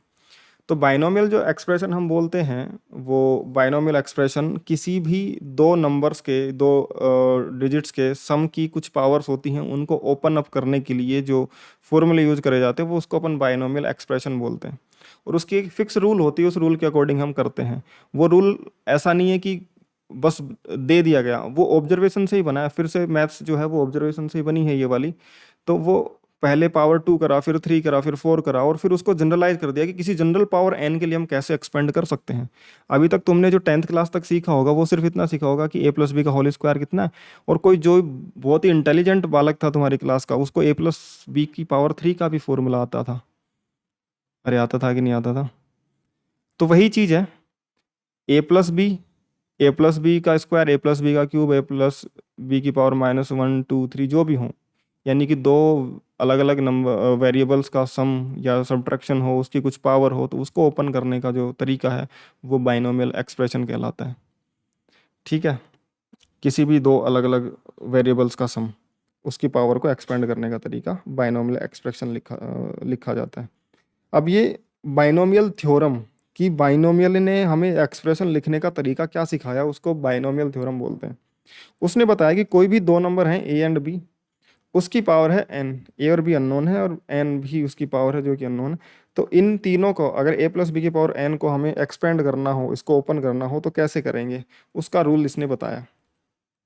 उस रूल के अकॉर्डिंग ध्यान से सुनो। वो रूल क्या कहता है? वो रूल कहता है कि अगर मैं बोलूँ ए प्लस बी की पावर एन है, वो तो लिखा हुआ है, तो ए प्लस बी की पावर एन है, तो सबसे पहले जो लिखा जाएगा वो ए की पावर एन लिखा जाएगा। जब ए की पावर एन होगा वहाँ पे सिर्फ ए की पावर एन ही होगा। या तो मैं इसको अकेले ए की पावर एन लिखूँ या फिर ए की पावर एन बी की पावर जीरो, कुछ भी लिख सकता हूँ ना। बी की पावर जीरो लिखने से कोई फर्क थोड़ी पड़ेगा, बी की पावर जीरो तो वन ही बनेगा, तो ये ए की पावर एन ही रहेगा। क्लियर है क्या? या तो मैं इसको ए की पावर एन ही रख लूँ या फिर ए की पावर एन इंटू बी की पावर जीरो लिख लूँ, कि सबसे पहले ए की पूरी पावर है और बी की पावर जीरो है, फिर प्लस करूँगा। अब होगा क्या कि अगला टर्म जो लिखूंगा, ये जनरलाइज फॉर्मेट में तुम्हें पहले ही बता दे रहा हूँ। ये कैसे आया था, वो जब अपन इसकी हेल्प से जब आगे सोल्व करेंगे चीज़ें, उसमें हमें देखने को मिल जाएगा। बट उसने किस तरीके से बताया कि तुम किसी भी उसको एक्सप्रेशन को ओपन कर सकते हो, उसका जो रूल है वो समझ लो। अगला जब टर्म लिखेंगे तो कुछ जो कांस्टेंट मल्टीप्लिकेशन में आएगा, जैसे सबसे पहले इसको एग्जांपल ले लें, ए प्लस बी का होल स्क्वायर। तो देखो इसमें क्या बनता है, A square plus two A B plus B square. सबसे पहले तो होता क्या है, सबसे पहले होता ये है कि जो ए प्लस बी की पावर टू है ना, तो जो वेरिएबल्स हैं उनकी टोटल पावर का सम हमेशा टू के बराबर निकल के आएगा। ए स्क्वायर तो अकेला ए था, उसकी पावर टू आई गई थी। बी स्क्वायर में अकेला बी था, उसकी पावर टू वैसे ही आ गई थी। जब टू ए भी लिखा तो ए की पावर वन और बी की पावर वन, इन दोनों वेरिएबल की पावर वन प्लस वन करेंगे तो टोटल सम पावर जो है उसका सम टू ही आएगा हमेशा, वो कांस्टेंट रहेगा। कुछ मल्टीप्लिकेशन को सॉरी वो भी आते हैं, कांस्टेंट भी multiply, cube plus B cube plus two sorry three A square B और plus three A B square, ऐसा कुछ बनता है वो फॉर्मूला एक्सपेंड करने पर। तो उसमें कुछ कांस्टेंट मल्टीप्लाई में भी आते हैं, पावर टू भी होती है, वन भी होती है, थ्री भी होती है, वो अलग अलग एक्सप्रेशन के हिसाब से ओपन होती हैं तो अलग अलग बनती हैं। यहाँ पे क्या होगा, मैं किसी जनरल फॉर्मेट में लिखूंगा तो वैसा ही होगा कि एक बार तो एक पूरी एन पावर ए के पास होगी, बी की वहाँ पे जीरो पावर होगी, कोई नहीं होगी। जैसे यहाँ पे बोल सकता हूँ ए स्क्वायर और बी की पावर जीरो, यहाँ पे बोल सकता हूँ बी स्क्वायर ए की पावर जीरो, और एक बार वो बराबर डिवाइड होगी। यहाँ पे होगा क्या कि ए की पावर एन और बी की पावर जीरो, जब अगला टर्म लिखूंगा तो उसमें कुछ कांस्टेंट भी आएगा। वो कांस्टेंट कैसे लिखा जाएगा, वो कांस्टेंट आएगा जो ए की पावर एन है वो तो मल्टीप्लाई में आ जाएगा, और ए की खुद की पावर एक कम हो जाएगी और बी की पावर एक बढ़ जाएगी। अब ये पूरी सीक्वेंस चलेगी कि ए की पावर तो एक एक से कम होती रहेगी हर एक टर्म में, और बी की पावर एक एक से बढ़ती रहेगी, और वो मिलकर के अलग अलग टर्म्स बनाएंगी। जैसे यहाँ पे बी की ए की पावर टू थी, बी की पावर जीरो थी, फिर ए की पावर वन हुई, बढ़ के कम होके बी की पावर बढ़ के वन हुई, फिर ए की पावर कम होके जीरो हो गई, बी की पावर टू हो गई, तो यही चलेगा, है ना। ए की पावर जीरो हो गई, बी की पावर टू, तो बी की पावर तो बढ़ रही है इधर जाने पर, ए की पावर घट रही है। क्लियर है? और कांस्टेंट आ रहे हैं कुछ। कांस्टेंट क्या बनेगा कि जो ए की पावर एन था वो एन तो आगे आ जाएगा और ए की पावर कम हो जाएगा और बी की पावर वन, तो ए की पावर जो कम हुई है वो आगे आएगी और बी की पावर जो बढ़ी है वो डिनोमिनेटर में जाएगी। कितनी बढ़ी है? एक बढ़ी है, तो ये वन। क्लियर रहेगा? ये कांस्टेंट लिखेंगे। अब अगला जो टर्म बनेगा वो अगला टर्म बनेगा कि एन बाई वन तो था ही, अब अगले टर्म में क्या होगा कि जो ए की पावर एन माइनस वन था ये एक बार और कम होगा और ये पावर आगे आ जाएगी इसकी, और इसकी पावर बढ़ के बनेगी, इसकी पावर घट के बन जाएगी एन माइनस टू, और इसकी पावर बढ़ के बन जाएगी टू, और ये जो टू बढ़ी वो नीचे आ जाएगी डिनोमिनेटर में। तो कांस्टेंट तो बन जाएगा N into N minus one, और नीचे जो डिवीजन में आएगा वो बन जाएगा टू इंटू वन, और ये ए की पावर एन माइनस टू और बी की पावर टू। तो डिनोमिनेटर में तो क्या आएगा, जिसकी पावर पहले जीरो थी वो जितनी जितनी पावर बढ़ती जाएगी, वन बढ़ी तो वन आया पहले, जब टू बढ़ी तो वन के मल्टीप्लाई में टू आएगा। वैसे जो ए की पावर एन था वो पहले एन आगे आएगा और इसकी पावर वन एन वन से कम हो जाएगी, फिर अगली बारी में एन माइनस वन भी आगे आ जाएगा और पावर एन माइनस टू एक और कम हो जाएगी। बट सम देखो n minus one plus one n ही है, n minus two plus two, total powers का जो सम है वो n ही रहने वाला है। प्लस में अगला जो टर्म लिखेंगे वो क्या लिखेंगे, देखो अगला टर्म में क्या होगा, n into N minus one upon में ये 2 इंटू वन तो था ही, अब ये n माइनस टू फिर से वापस आगे आएगा, तो ये मल्टीप्लाई में क्या बन जाएगा दोस्त, ये n माइनस टू बन जाएगा, और यहाँ पे पावर बढ़ के और a की पावर में n माइनस टू से n माइनस थ्री बन जाएगा, कम हो जाएगी, और b की पावर जो है 2 से बढ़ के 3 बन जाएगी, b की पावर 3 और डिनोमिनेटर में 3 भी आएगा फिर। क्लियर है क्या? और ये सीक्वेंस फिर चलती रहेगी। ठीक है, ये सीक्वेंस चलती रहेगी, कब तक चलती रहेगी, जब तक कि a की पावर ये n into N minus one, N minus two, N minus three, ये चलता जाएगा, और कहाँ तक, a की पावर तो जीरो हो रही है, a की पावर जीरो हो रही है मतलब वन आगे आया होगा तब वो जीरो ही होगी, तो वन तक चलेगा। और नीचे ये b की पावर n हो गई, तो b की पावर n हो गई मतलब one into two into three rise हुई होगी, फोर राइज हुई होगी, और ऐसे राइज होते होते होते होते कहाँ तक, n तक राइज हुई होगी। यानी कि न्यूमिनेटर और डिनोमिनेटर वापस से सेम आ जाएंगे, कट जाएंगे।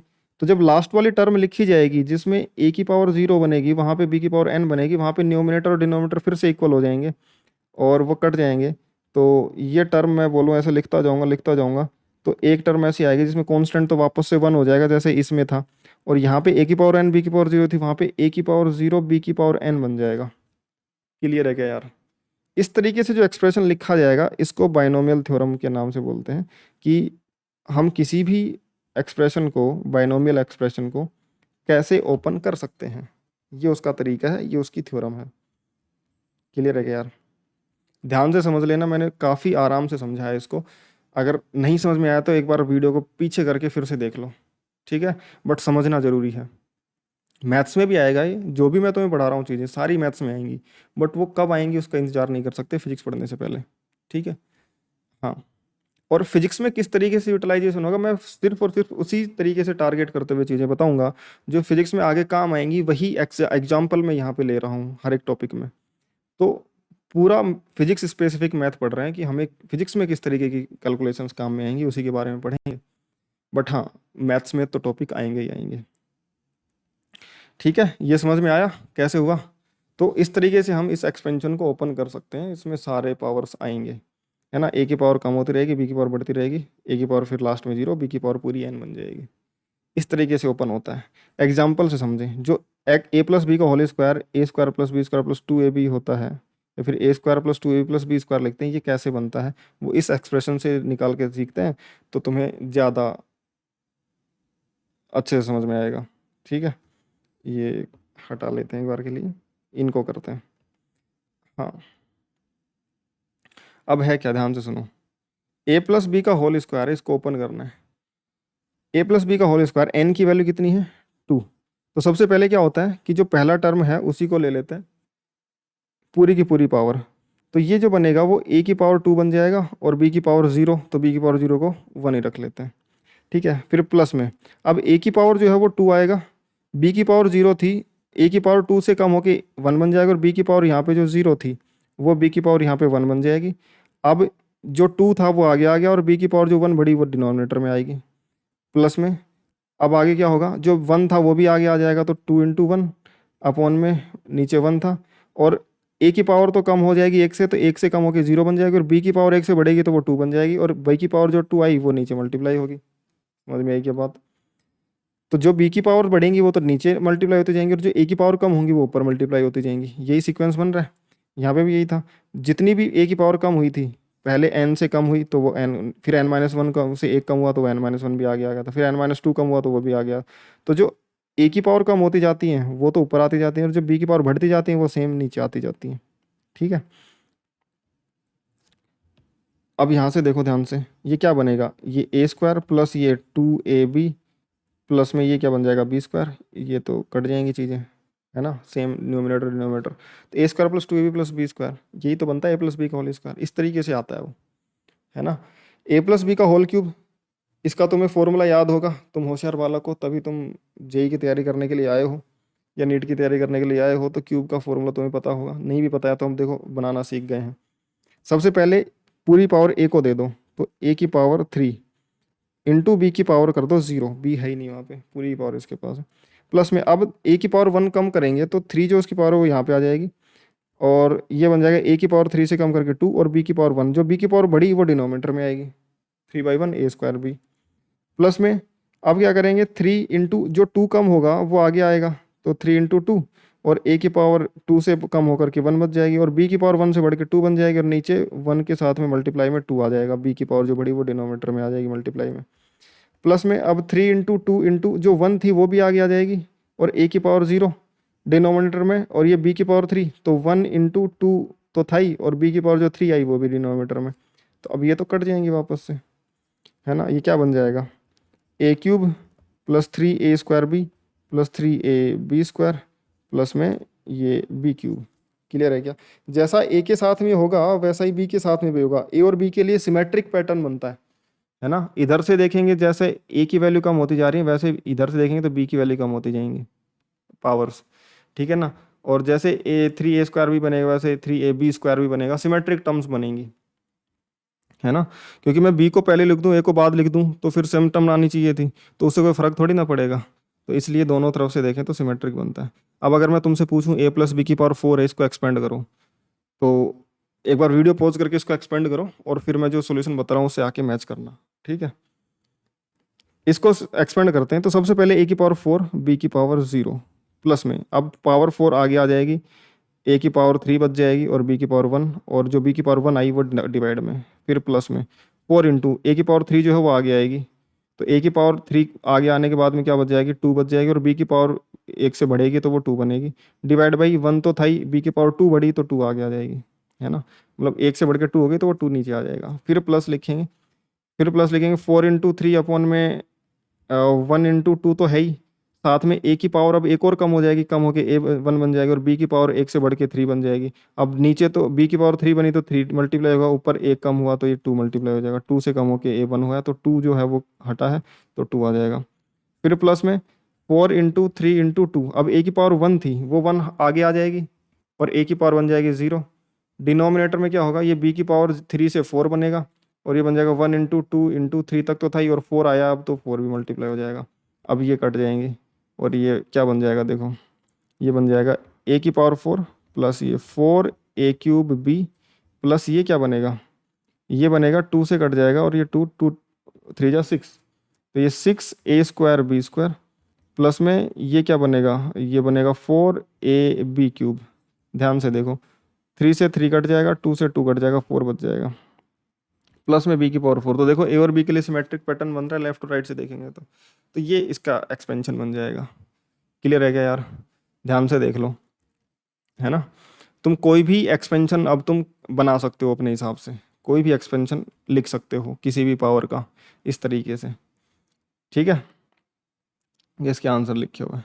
अब हम जो हमारे काम का है, जो मेजरली हमारे काम का है वो एक्सपेंशन लिख के देखते हैं। मेजरली हमारे काम का है 1 प्लस एक्स की power N, 1 plus X power N, X हो सकता है ए हो बी हो सी कुछ भी हो सकता है, हमने अननोन को एक्स ले लिया। तो 1 प्लस एक्स की पावर एन जैसा अगर कोई फॉर्मेट है उसको हम कैसे लिखेंगे। सबसे पहले जो a है यहाँ से मैं बोल सकता हूँ कि इसमें a की वैल्यू तो है 1 और b की वैल्यू है x, तो a की वैल्यू 1 यानी कि 1 की पावर n ये लिखूँगा, और b यानी कि x उसकी पावर 0। क्लियर है? ठीक है भाई। प्लस में अब 1 की पावर जो n है वो तो n आगे आएगा, और 1 की पावर n-1 लिखी जाएगी, साथ में x की पावर 0 थी वो 1 से बढ़ जाएगी। डिनोमिनेटर में x की पावर 1 आई है तो डिनोमिनेटर में 1 आएगा, यही होता है। b की पावर जो आती है वही डिनोमिनेटर में आती है। प्लस में n अपॉन में 1 था ही, जो 1 की पावर n-1 थी वो कम होकर n-2 बनेगी, और जो x की पावर 1 थी वो बढ़ के 2 बन जाएगी। अब n की पावर n-1 गायब हुआ है तो n-1 ऊपर मल्टीप्लाई होगा, और b की पावर b की पावर 2 यानी कि x पावर 2 आया तो वो नीचे मल्टीप्लाई होगा। राइट में लिख लो चाहे लेफ्ट में लिख लो, 2 को नीचे, कोई फर्क नहीं पड़ता। प्लस में अब ये चलेगा n इंटू n-1 और फिर आएगा n-2, नीचे बनेगा, हम उसको लिख ले 1 इंटू 2 इंटू 3, बस वही तो होता है, पावर कम एक की कम होती जाती है, एक की बढ़ती जाती है। तो ये जो n-2 था वो n-3 हो जाएगा 1 की पावर, और जो x की पावर 2 था वो 3 बन जाएगा। और इस तरीके से ये पूरा सीक्वेंस चलता रहेगा, कब तक, जब तक कि वो x की पावर n ना बन जाए, है ना। 1 की पावर 0 और x की पावर n, ऐसा ही तो होता है। लास्ट में b की पावर n आ जाता है, b है यहाँ पे x, तो लास्ट में x की पावर n आ जाएगा। तो 1 प्लस एक्स की पावर n अगर मैं लिखूँ तो साफ सुथरा अगर मैं लिखना चाहूँ तो ये बनेगा 1, पहला टर्म जो था ये तो 1 बन गया, x की पावर 0 तो क्या बन जाएगा 1, और ये 1 की पावर n, कुछ भी कर लो 1 की पावर तो 1 ही रहेगा, ठीक है। तो ये बन रहा है देखो 1 प्लस में अगला टर्म क्या है, अगला टर्म है n into X, N into X. अब 1 की पावर n माइनस वन, कुछ भी 1 की पावर जो मर्जी कर लो वो तो 1 ही रहेगा, तो x की पावर ही देखनी कितनी कितनी बदल रही है। तो 1 प्लस एन एक्स प्लस में अगले वाले टर्म में ये वाला कांस्टेंट है, बाकी एक्स स्क्वायर है, तो n into N minus 1/2 into X square, plus अगले टर्म में क्या लिखूंगा, इसको थोड़ा सा पास पास लिख लेता हूँ ताकि स्पेस रहे हमारे पास आगे। अगला टर्म जो लिखूंगा वो एक्स की पावर 3 का लिखूंगा, जो मेरे पास लिखा भी हुआ ऊपर, ध्यान से देखो यहाँ पे ये लिखा हुआ है, ठीक है ना। ये टर्म लिखूंगा तो ये बन जाएगा n into N minus one into N minus two upon में 3 इंटू टू इंटू वन, ठीक है। ये बन जाएगा एक्स क्यूब, प्लस में ये चलता जाएगा और एक्स की पावर n तक। क्लियर है क्या, ये 1 प्लस एक्स पावर n का एक्सपेंशन होगा, ठीक है। इसमें भी ये पूरा एक्सपेंशन हमारे काम का नहीं है, हमारे जो मेन काम का है वो आगे है। हम इस एक्सप्रेशन में कुछ अप्रोक्सीमेशन लेंगे, है ना, इसमें कुछ टर्म कुछ वैल्यू हम कंसिडर करेंगे कि अगर ऐसा स्पेसिफिक केस बनेगा तो क्या होगा। तो जो 1 प्लस एक्स की पावर n का जो स्पेसिफिक केस बनने वाला है उसमें अगर हम अप्रोक्सीमेशन लें, ध्यान से सुनना, ये बहुत काम की चीज़ है जो हमारे काम में आएगी। अगर मैं बोलूँ जो 1 प्लस एक्स की पावर n है इन 1 plus X power n if x is less than 1 हो, ध्यान से सुनना इस बात को, x जो है वो 1 से बहुत छोटा हो, यानी कि अगर 1 है तो उसके कंपैरिजन में x की वैल्यू 0.001 हो, 100 गुना, यहाँ पे 1000 गुना कम होगी, कम से कम 100 गुना कम हो 0.01, 10 गुना कम हो 0.1, 10 गुना पे भी उतना इफेक्टिवली काम नहीं करेगा ये, बहुत छोटा होने का मतलब कम से कम 20 गुना 30 गुना 50 गुना छोटा हो, 0.05 हो, समझ में आई क्या बात, ऐसा कुछ हो एक से बहुत छोटा वैल्यू, तब जा करके हम क्या लिख सकते हैं, ध्यान से सुनना। इस एक्सप्रेशन में ध्यान से सुनना, मैं यहीं पे बता देता हूँ, ये जो 1, इसमें तो कुछ अप्रोक्सीमेशन आएगा नहीं, ये तो कांस्टेंट है, 1 तो 1 ही है। n इंटू एक्स, जो भी x है तुम्हारा n से मल्टीप्लाई करो, जो भी पावर है तुम्हारी उससे, एक्स स्क्वायर, एक्स क्यूब, और आगे जाऊंगा तो x की पावर राइज करती जाएंगी, पहले x की पावर 0 थी, फिर x पावर 1 आई, फिर 2 आई, फिर 3 आई, फिर 4 आएगी, 5 आएगी, 6 आएगी। अगर x एक से बहुत छोटा है, यानी कि अगर x हुआ, x मान लो 10 टू द पावर -2 मान लेते हैं, तो X square 10 to the power -4 बनेगा, 1 अपॉन में 100 को मैंने 10 टू पावर -2 लिया है, एक से छोटा है, 100 गुना छोटा है। एक्स की पावर 3 कितना होगा, 10 टू द पावर -6, एक्स की पावर 4 कितना होगा, एक्स पावर -8। अब तुम जब x के अंदर, यानी कि ये जो 0.01 है उसके अंदर ये वाली वैल्यू ऐड करोगे 0.0001, तो ऐड कर पाओगे क्या, मतलब कोई सेंस ही नहीं बनेगा उसका, ये इन दोनों को ऐड करने पर बनेगा 0.0101, 0.01 के बराबर ये नियरली ये तो अगर मैं पावर बढ़ाता जाता हूँ तो ये वैल्यू और भी छोटी होती जाती है, अब 6 5 0 और 1 1 बनेगा, क्लियर है क्या, और बनाऊंगा तो और छोटी होती जाएगी, तो एक से छोटे नंबर का जब मैं पावर बढ़ाते जाता हूँ तो वो वैल्यू और भी ज़्यादा छोटी होती जाती है। अब अगर मैं बोलूँ x अकेला ही 1 से बहुत छोटा है तो एक्स स्क्वायर एक्स क्यूब ये और भी ज़्यादा छोटे हो जाएंगे, जिनको ऐड करने पे कोई फर्क ही नहीं पड़ेगा, क्लियर है क्या। इसलिए होगा क्या कि जो हायर ऑर्डर्स होंगी, है ना, मैं मिटा रहा हूँ, तुम्हें याद रखने के लिए कुछ भी इनमें से लिखना हो तो एक कॉर्नर में बना करके लिख लेना नोट्स में, ताकि रिवीजन के समय तुम्हें याद हो। तो अगर ऐसा होगा तो हम बोल सकते हैं कि X square X cube x4 x की हायर पावर्स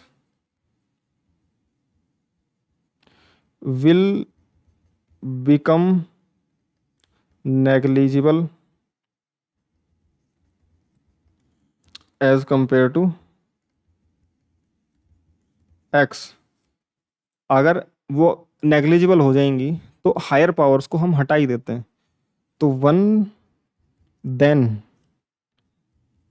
हम लिख सकते हैं 1 प्लस एक्स की जो पावर n है उसमें अगर हम ये वाली पावर्स, ये बहुत नेग्लिजिबल ही हो जाएंगी वैल्यूज़, तो इनको हटा ही देते हैं अगर, तो क्या बच जाएगा? सिर्फ और सिर्फ 1 प्लस एन एक्स।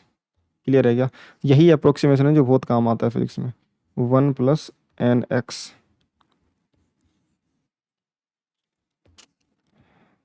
समझ में आई क्या बात? तो इसको अलग से लिख लेते हैं यहाँ पे, if X is less than 1 then 1 plus X की पावर एन जो आएगा वो 1 प्लस एन एक्स के बराबर होगा। ये क्लियर है क्या? ध्यान से देख लो एक बार कैसे किया मैंने। अगर x बहुत छोटा x है तो x की पावर 2 3 4 ये तो और भी छोटी हो जाएंगी, तो x पावर 2 3 4 जिस टर्म में आ रहा है वो टर्म बहुत ज़्यादा नेग्लिजिबल हो जाएंगी इर्रेस्पेक्टिव ऑफ ये जो नंबर मल्टीप्लाई हो रहे हैं। अगर तुम 1000 को मल्टीप्लाई कर दो 10⁻⁷ से तो क्या ही फर्क पड़ जाएगा, 10⁻⁴ फिर भी बढ़ेगा, और वो 10⁻⁴ बहुत नेग्लिजिबल है। तो ये वाली जो हायर ऑर्डर्स हैं ये बहुत छोटी होंगी, तो वो मल्टीप्लिकेशन में आने वाले नंबर्स को मल्टीप्लाई होने के बाद ही बहुत छोटा बना देंगी, है ना। तो हम इसको फिर 1 प्लस एक्स की पावर एन को क्या लिख देंगे बेटा? 1 प्लस एन एक्स लिख लेंगे। ये वाली टर्म्स हटा देंगे तो बच जाएगा सिर्फ इतना सा। क्लियर है? ठीक है, अब इसका यूज़ क्या है ना। अपन अभी यहाँ पे तो सिंपल मैथमेटिक्स का यूज ही पढ़ेंगे, और फिजिक्स में कैसे यूज आएंगी वो फिजिक्स में जब तक तुम्हें मैं एक्सप्रेशन लिख के नहीं दिखाऊंगा, कोई एक्सप्रेशन ऐसे बनेंगे नहीं, तब तक तुम्हें फील नहीं आएगी। अभी के लिए अगर तुम्हें मान लो कैलकुलेशन करनी पड़ जाए इन सब की, जैसे तुम्हें स्क्वायर रूट ऑफ 0.99 कैलकुलेट करना पड़ जाए, स्क्वायर रूट ऑफ 1 तो 1 होता है, 1 का स्क्वायर रूट 1 होता है, लेकिन स्क्वायर रूट ऑफ 0.99 हो तो क्या करें? हमें हमेशा इस एक्सप्रेशन में इसको ब्रेक ब्रेक करना रहेगा 1 प्लस एक्स की पावर एन को, है ना। इसको मैं और बता देता हूँ तुम्हें। अगर कुछ ऐसा लिखा हो a प्लस एक्स की पावर n, तो हम इसको कन्वर्ट ऐसे भी कर सकते हैं कि a कॉमन ले लूँ मैं, है ना। a कॉमन ले लूँ तो ये बन जाएगा a की पावर n बाहर आ जाएगा, और ये बन जाएगा 1 प्लस एक्स अपॉन में a की पावर n। अब now if x by A less than 1 हुआ, x बाई ए ये वाली टर्म, ये x की तरह तो काम कर रही है, अगर ये वाली टर्म एक से बहुत छोटी हुई तो इसको 1 प्लस एन इंटू एक्स, ये वाली टर्म ये लिखा जा सकता है। तो इसको लिखा जा सकता है a प्लस एक्स की पावर n को a की पावर n इंटू अंदर वाले इस टर्म को लिखा जा सकता है 1 plus N times X upon में a। हम ये बोल देंगे एक तरीके से पावर आगे आ जाती है। इसको याद रखने का तरीका ये है कि 1 प्लस एक्स की पावर n है ना, और अगर x एक से बहुत छोटा है तो हम बोलते हैं पावर x के साथ आगे आ जाती है, तो 1 प्लस एन एक्स पावर आगे आ जाती है, ऐसा याद रखने के लिए बोल देते हैं। सिमिलरली अगर ऐसा कुछ नंबर हो 1 की जगह कुछ और हो तो पहले हम उसको कॉमन लेंगे, उसको बाहर निकालेंगे, ये a की पावर n बाहर आ जाएगा, फिर बनेगा 1 प्लस एक्स बाई ए और इसकी पावर n, और जो x बाई ए अगर एक से बहुत छोटा हुआ तब ये अप्रोक्सीमेशन लग जाएगा और पावर अंदर आ जाएगी, तो 1 प्लस एन अंदर आ जाएगा x बाई ए, और a की पावर n बाहर था ही। या उसी तरीके से हमें यहाँ पे कन्वर्ट करनी पड़ेंगी चीज़ें। सबसे पहले हम इसको पहला पार्ट सोल्व कर देते हैं। मैं तुम्हें पहला बताता हूँ, बाकी बी और सी तुम खुद से ट्राई करना, एक बार बताऊंगा सॉल्यूशन मैं इनके भी, बट एक बार खुद से ट्राई करना वीडियो पॉज करके पहला बताने के बाद में। स्क्वायर रूट ऑफ 0.99, सबसे पहले हम इसको इस तरीके से ब्रेक करेंगे कि हमें किस ऐसे नंबर पे पहुंचे हैं जिसका स्क्वायर रूट हमें पता हो। स्क्वायर रूट 0.99 के पास में एक ऐसा नंबर जिसका स्क्वायर रूट हमें पता हो, 0.99 के सबसे नियरेस्ट 1 है जिसका रूट क्यूब रूट सब पता है हमें, वो 1 ही है। तो इसको हम इस तरीके से लिख सकते हैं 1 प्लस या फिर 1 माइनस 0.01 लिख सकते हैं क्या, और 1 माइनस 0.01 को ऐसा लिखें पावर 1/2 लिख लें, इसको इस तरीके से लिख लें पावर n के फॉर्मेट में 1 माइनस 0.01 की पावर 1/2। तो क्या इसको मैं इस तरीके से लिख सकता हूँ क्या? ध्यान से देखो, कन्वर्ट करके बताया कैसे लिख सकते हैं। हम इसको इस तरीके से लिख सकते हैं। अगर इसको हम इस तरीके से लिख सकते हैं तो फिर ये बन जाएगा 1 माइनस 0.01 की पावर 1/2। अब जो 0.01 है ये तो लेस देन 1 है, एक से 100 गुना छोटा है। इसको अगर हम 1 प्लस एक्स की power n equal to 1 plus N X लिख सकते हैं x लेस देन 1 पे, तो सेम चीज़ यहाँ पे करनी है कि जो स्क्वायर रूट ऑफ 0.99 है ये 1 माइनस 0.01 की पावर 1/2 है ना। इसमें पावर आ जाएगी आगे, तो 1 माइनस 1/2 आगे आ जाएगा, और ये बन जाएगा 0.01 से मल्टीप्लाई, तो कितना बन जाएगा 1 माइनस 0.01/2 ये बन जाएगा 1 माइनस 0.005। क्लियर है क्या यार? क्या बन जाएगा? 0.005। तो ये क्या बन जाएगा? 1.000 में से 0.005 माइनस करोगे तो यहाँ पे एल वो पावर आगे लेके जा करके ये 10 बनेगा। 10 में से 5 गया तो 5, फिर ये 9 माइनस 0 गया तो 9, फिर 9 माइनस 0 गया तो 9, और ये 1 आगे चला गया था तो 0, और फिर 3 डिजिट के बाद में डेसिमल। यानी कि स्क्वायर रूट ऑफ 0.99 जो होता है वो 0.995 के इक्वल होगा। नियरली इतना ही होगा, है ना? कैलकुलेटर से करके देख लो, 0.99 की पावर 1/2 करके देखो, नियरली इसी के आसपास आंसर आ जाएगा। हम ये अप्रोक्सीमेशन बोलते हैं, ठीक है ना? हम इसको इक्वल नहीं बोलेंगे तो ज़्यादा सही रहेगा, हम अप्रोक्सीमेटली इक्वल ऐसे साइन बना देते हैं। ये साइन होता है कि अप्रोक्सीमेटली इक्वल, क्योंकि एग्जैक्ट इक्वल तो नहीं है। हम इन टर्म्स की कुछ भी वैल्यू होगी, चाहे स्मॉल ही है लेकिन इन टर्म्स की कुछ वैल्यू तो है ही ना। हम इसको हटा रहे हैं बट कुछ वैल्यू तो है ही। अगर वो एग्जैक्ट वैल्यू चाहिए तो ये वैल्यू चाहे जितनी मर्जी छोटी वो ऐड करेंगे तभी एग्जैक्ट वैल्यू आएगी। और अगर जो स्मॉल वैल्यू है इसको हटा देंगे तो नियरली उतनी की उतनी वैल्यू बच जाएगी, क्योंकि ये बहुत ही स्मॉल वैल्यू थी। ये अगर 1000 होगी तो ये 1 होगी, 2 होगी, तो 1000 और 1001, तुम्हारे पास 1000 रुपये हैं और मैं बोलूँ तुम्हारे पास मैं 1 रुपया देता हूँ तुम्हें, तो तुम्हें क्या ही फ़र्क पड़ेगा यार कि मेरे पास ऑलरेडी 1000 रुपये हैं, तो इस 1 रुपये से मैं क्या ही कर लूँगा, तुम रख लो अपना, मैं एहसान भी नहीं जताना चाहूँगा। ऐसी सी बात हो जाएगी ना। वैसी सी बात है कि 1 + nx इतना बड़ा है कि इसके कंपैरिजन में ये बहुत छोटा नंबर है तो हटा देते हैं, बट एग्जैक्ट के लिए तो ऐड करना ही पड़ेगा ना। हाँ, तो इसलिए हम बोलते हैं कि नियरली इक्वल बन जाएगा ये, तो ज़्यादा सही रहेगा नियरली इक्वल बोलना। तो 1 + x⁴n nearly equal to 1 + x तो यहाँ पे ये बन जाएगा स्क्वायर रूट ऑफ 0.99 बन जाएगा नियरली इक्वल टू 0.995। ठीक है, आगे देखो बी। हाँ, इसमें पेज में ऐड कर लेता हूँ और फिर लिखता हूँ। अगला जो बी है इसको ध्यान से सुनो। बी पार्ट था स्क्वायर रूट ऑफ 99। अब स्क्वायर रूट ऑफ 99 के पास में ऐसा कोई नंबर जिसका स्क्वायर रूट पता हो? 100 का स्क्वायर रूट होता है 10, है ना? तो इसमें उसमें लिख लेंगे स्क्वायर रूट ऑफ 100 -1 लिख लेंगे, इसको लिख देंगे 100 - 1 की पावर 1/2। अब क्या हम 1 + x के फॉर्मेट में बना सकते हैं? ये तो 100 + x जैसा बन रहा है। हमें क्या करना पड़ेगा? मैंने बोला था a+x जैसा हो तो a को कॉमन ले लो, हमें बनाना 1 + nx जैसा ही है। a को कॉमन ले लो तो यानी कि 100 को कॉमन ले लोगे, 100 की पावर 1/2 बाहर आ जाएगी और अंदर 1 - 1/100 बच जाएगा। क्लियर है क्या?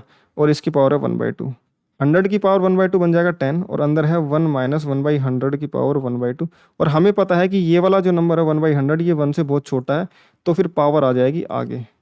क्लियर है क्या? ये बन जाएगा 10 1 - 1/2 इंटू 1/100।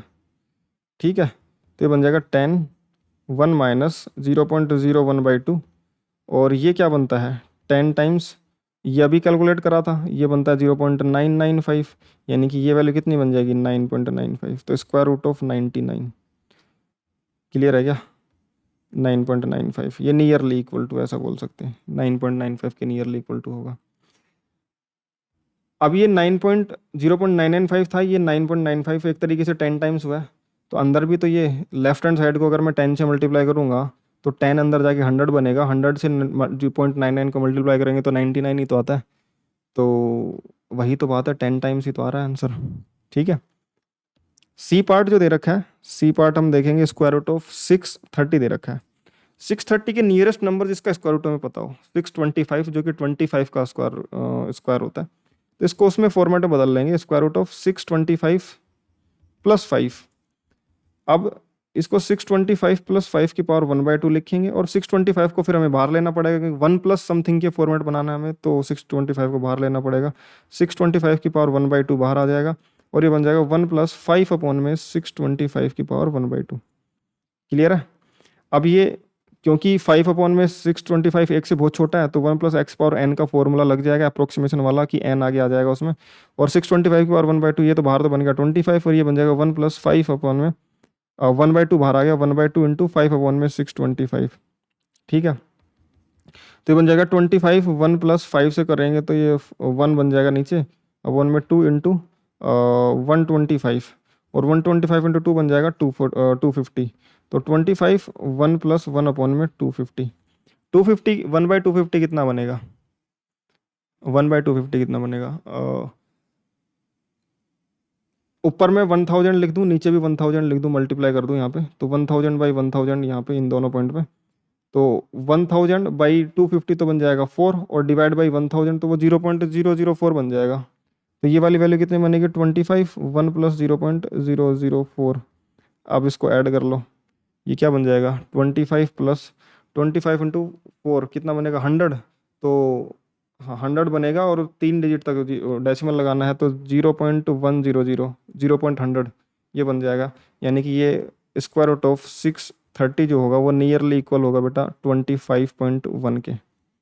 ठीक है क्या? तो अब ऐसी बहुत सारी वैल्यूज कैलकुलेट कर सकते हो जो परफेक्ट स्क्वायर के आसपास की हों।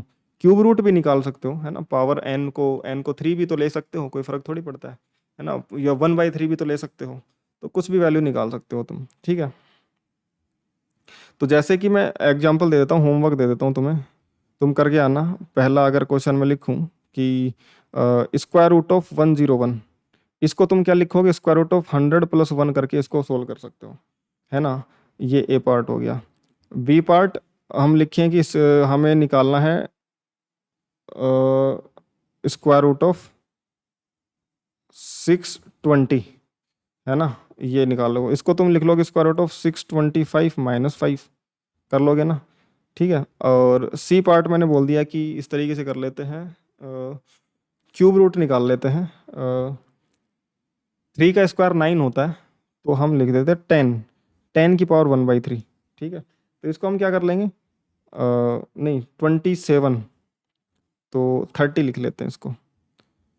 ठीक है, तो इसको लिख देंगे 27 प्लस 3 की पावर 1/3, और 27 बाहर ले लेंगे। 27 की पावर 1/3 कितना बन जाएगा? 3, क्योंकि 3 का क्यूब होता है 27, तो 27 का पावर 1/3 बन जाएगा 3, और फिर ये 1 प्लस NX वाला फॉर्मूला लग जाएगा। ठीक है, तो इस तरीके से इन सब की वैल्यूज तुम कैलकुलेट कर सकते हो। ओके, तो ये था भाई तुम्हारा बेसिक मैथ्स का एक और पार्ट, जिसमें लॉग के बारे में समझा हमने, बायनोमियल एक्सप्रेशन के बारे में लिखला समझा, और क्या अप्रोक्सीमेशन कहाँ पे कैसे काम करते हैं उसके बारे में समझा। तो आज का टॉपिक कंप्लीट होता है ना? घर पे जाके इसको अभी रिवाइज कर लेना नोट्स कंप्लीट करके, और फिर 10:30 पे मिलते हैं अपने डिस्कशन में, है ना? 10:30 पे कहाँ मिलेंगे दोस्त? हाँ 10:30 PM, mafias doubt killers group के अंदर लाइव सेशन डिस्कशन का चलने वाला है। इस पे हम डिस्कशन करेंगे। वीडियो ऑन नहीं रहेगा, मेरा ऑडियो ऑन रहेगा, तुम आके पूछ सकते हो। ना तुम मुझे जानते हो ना मैं तुम्हें जानता हूँ, बढ़िया, कोई किसी से शर्माएगा नहीं। अच्छा सा डिस्कशन, हेल्दी डिस्कशन हो सकता है सब्जेक्ट के ऊपर।